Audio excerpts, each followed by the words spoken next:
इंसान सोचता है कि वो परमात्मा की अनुभूति कर सकता है, उसमें लीन हो सकता है।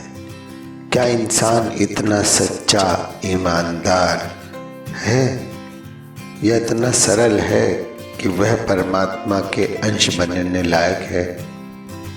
यदि नहीं है और आप समझते हैं कि आप ऐसा कर पाएंगे, तो आइए चलते हैं एक यात्रा की तरफ। इस यात्रा में आपको परमात्मा के पाने की प्यास का होना ज़रूरी है।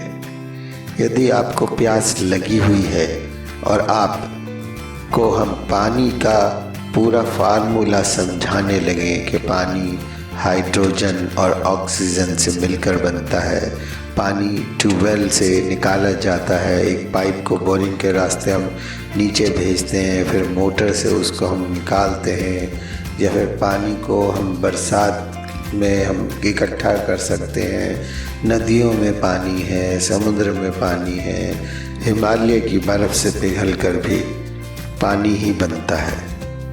तो इस पानी के पूरे फार्मूले से आपकी प्यास बुझ सकती है क्या?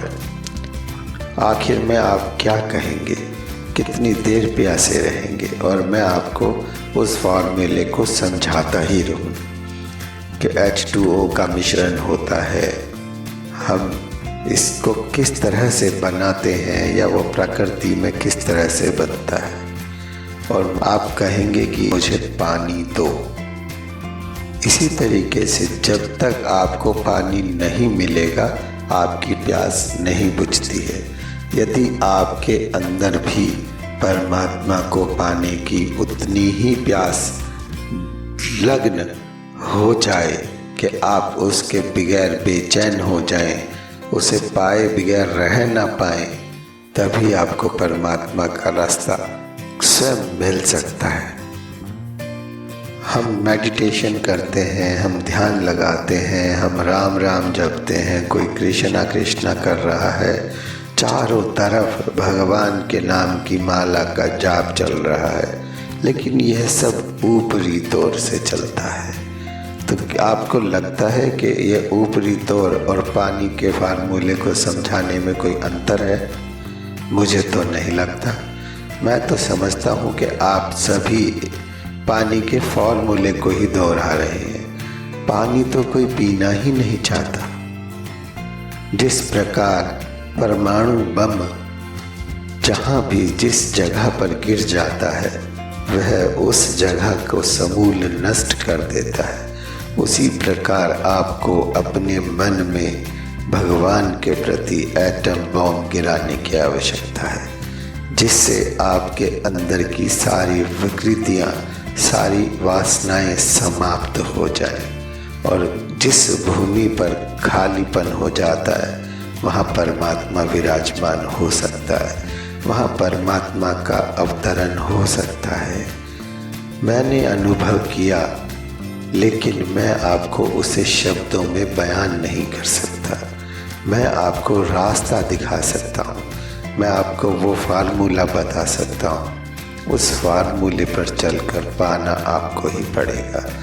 मेरे पास सरोवर है जिसमें मैं आप सभी को पानी की कुछ बूंदें दे सकता हूँ। उन बूंदों से आपको कुछ प्यास मिट पाएगी, और उन बूंदों को आप स्वयं बनाएं, स्वयं एकत्रित करें, अपना घड़ा भरें और आनंद से उस रस को पिएं। आप परमात्मा को प्राप्त कर सकते हैं। आज मैं आपके मन को पवित्र करने के एक दो फॉर्मूले तो बता ही दूंगा। सबसे पहले आपके पास जो कुछ भी है, आज बैठकर आप उसकी एक लिस्ट तैयार कर लें।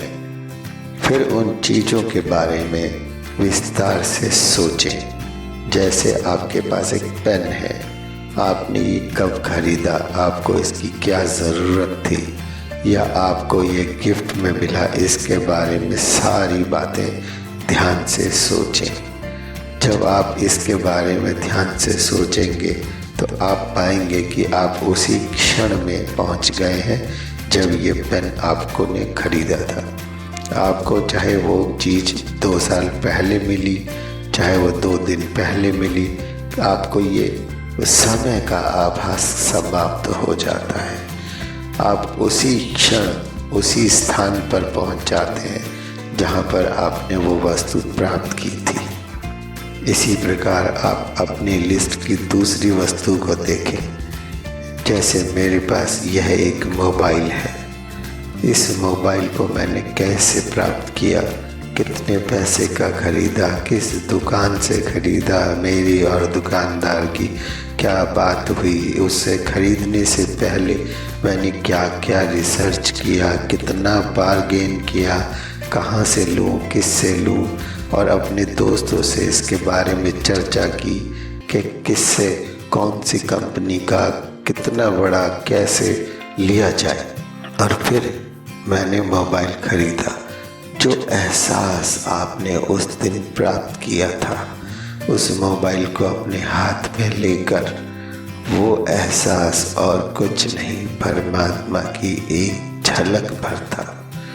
वो एहसास अगर हम अपने जीवन में बढ़ाते चले जाएं, इसका विस्तार करने की आवश्यकता है, तो आपके पास परमात्मा हर समय रहने लगेगा। इसके लिए आपको परमात्मा का धन्यवाद भी करना है।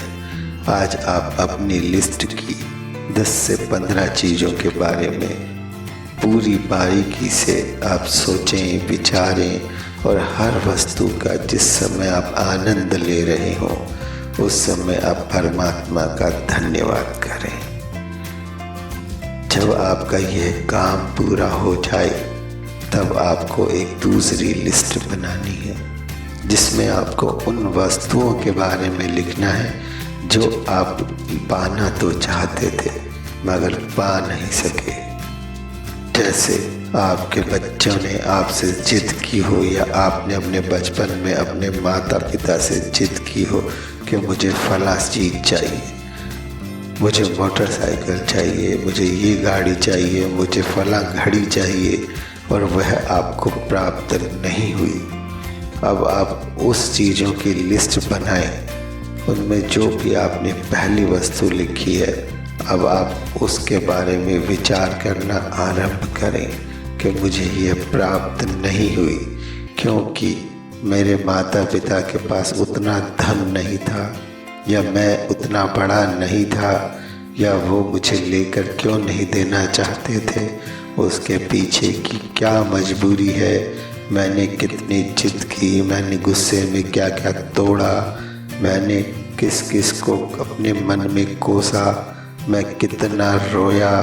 ये सब बातें जिस प्रकार आपने खुशी का अनुभव किया था उसी प्रकार आपके मन में वह दुख फिर से आ जाना चाहिए।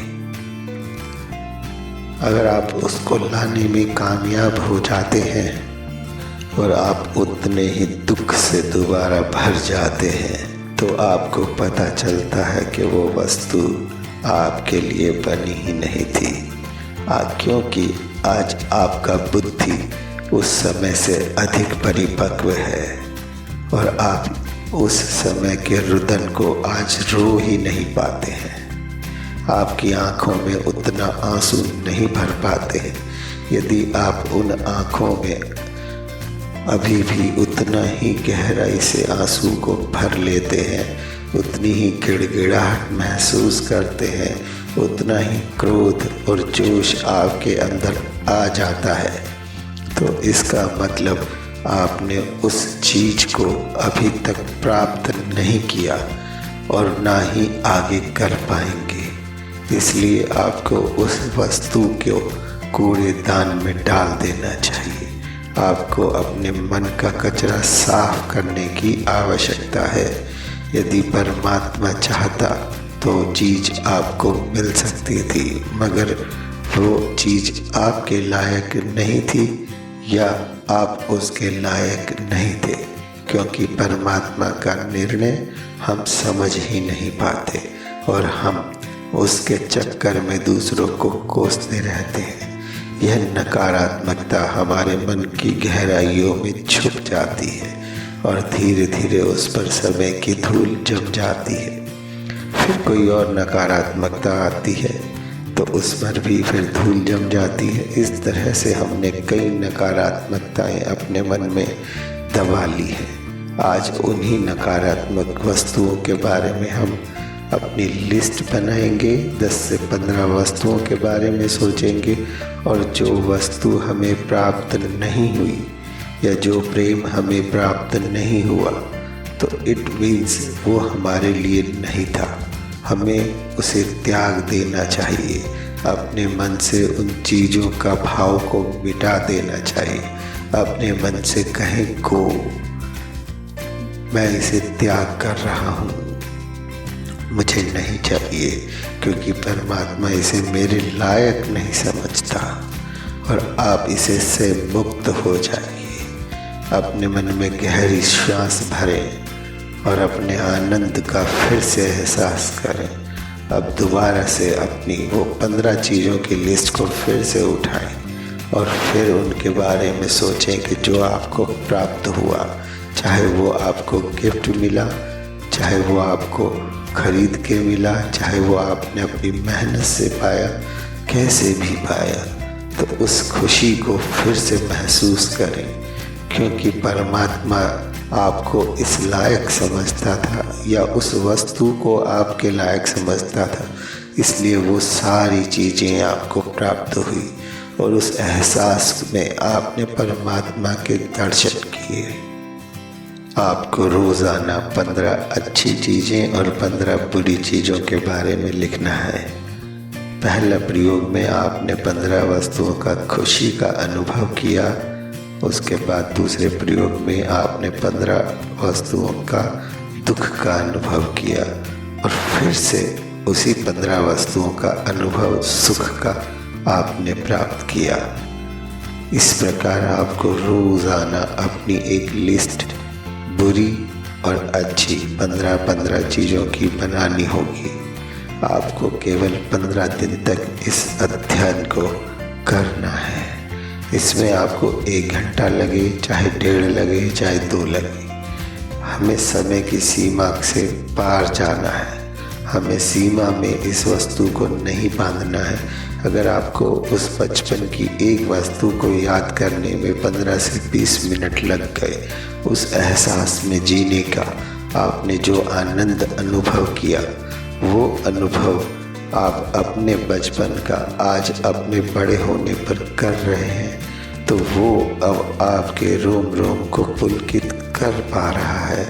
यही आपने परमात्मा के वास का स्थान बनाना शुरू कर दिया है। आपने वो पौधा उगाने के लिए एक मिट्टी के अंदर उसमें खुरपी चलाना आरंभ कर दिया है। आपने वहाँ पर थोड़ा सा खाद डाला है और अभी ज़मीन तैयार हो रही है। जब आप 15 दिन इस अनुभव को कर लेते हैं, तब आपके जीवन में सुख की अनुभूतियाँ ज़्यादा आने लगती हैं, क्योंकि आपने दुख को अपने अंदर से रिलीज़ करना आरंभ कर दिया है। उसके बाद भी यदि आप चाहें तो इसे आगे कर सकते हैं। यदि आप नहीं चाहते हैं कि आगे अब नहीं करना है तो ना करें, तो आप उसी लेवल पे रोक कर अपने इस आनंद की अनुभूति का एंजॉय कीजिए। आज के लिए बस इतना। आप सभी ने मेरी बातों को बड़े ध्यान से सुना, और यदि आप इन पर अपने जीवन में अमल कर पाए तो आपको सुख की अनुभूति होगी। आप सभी के अंदर विराजमान परमात्मा को मैं नमन करता हूँ। आपका धन्यवाद।